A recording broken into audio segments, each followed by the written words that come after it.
दोस्तों आपने कई बार सुना होगा कि कोई प्रोजेक्ट एनसीएलटी में चला गया और वहां पर सीओसी डिसाइड करेगा।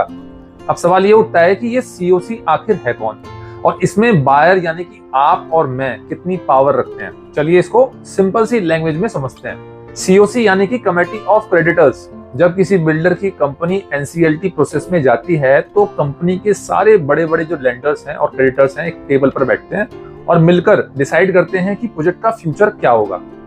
अब यहाँ पर दो तरह की कैटेगरीज होती हैं। पहले आते हैं फाइनेंशियल क्रेडिटर्स जैसे कि बैंक्स, फाइनेंशियल इंस्टीट्यूशंस और होम बायर्स, और दूसरा आता है ऑपरेशनल क्रेडिटर्स जैसे कि सप्लायर्स हैं, वेंडर्स हैं, ये सारे इसके अंदर आते हैं। आपको हम बता दें कि बायर्स को 2018 के बाद से फाइनेंशियल क्रेडिटर्स का दर्जा मिल चुका है। इसके बारे में हम डिटेल से पढ़ेंगे। मतलब कि आप अब सिर्फ कस्टमर नहीं है बल्कि इस कमेटी के हिस्सेदार हैं।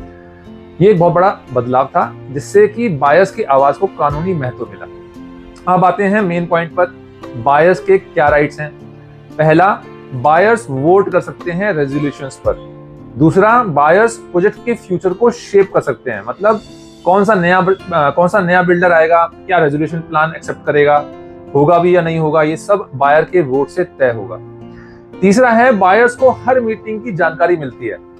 चौथा, अगर किसी प्लान में बायर्स के इंटरेस्ट सेफ नहीं है तो बायर की कमेटी उसको रिजेक्ट कर सकती है। ये बहुत ही स्ट्रॉन्ग पॉइंट है। इंडियन डाटा बताती है कि पिछले 2 साल में कई स्टक प्रोजेक्ट्स जैसे कि आम्रपाली, जेपी, ये सब वगैरह बायर्स के प्रेशर्स और सीओसी की वोटिंग की वजह से ही रिवाइव हुए हैं। लेकिन पिक्चर इतनी भी रोजी नहीं है। बायर्स स्कैटर्ड होते हैं, कोई दिल्ली से, कोई लखनऊ से, कोई मुंबई से। सबको एक जगह लाना, उनको लीगली रिप्रेजेंट करना, ये आसान काम बिल्कुल भी नहीं है। इसीलिए बायर्स को ऑथराइज रिप्रेजेंटेटिव चुनना पड़ता है जो कि आपकी तरफ से सीओसी में बैठता है और वोट करता है। तो अगर आप किसी ऐसे प्रोजेक्ट में हैं जो एनसीएलटी में गया है तो इंश्योर करें कि आपका जो भी एआर है वो जेन्युइनली बायर की आवाज उठा रहा हो, ना कि सिर्फ औपचारिकता निभा रहा हो। कोई बायर्स सोचते हैं कि वोट करने से प्रोजेक्ट अगले दिन ही बन जाएगा। देखिए ये कोई व्हाट्सएप पोल नहीं है, प्रोसेस स्लो है लेकिन इम्पैक्ट लॉन्ग टर्म में बहुत बड़ा होता है। तो बॉटम लाइन ये है कि एनसीएलटी में बायर्स सिर्फ स्पेक्टेटर्स नहीं हैं बल्कि सीओसी के अंदर डिसीजन मेकिंग पावर रखते हैं।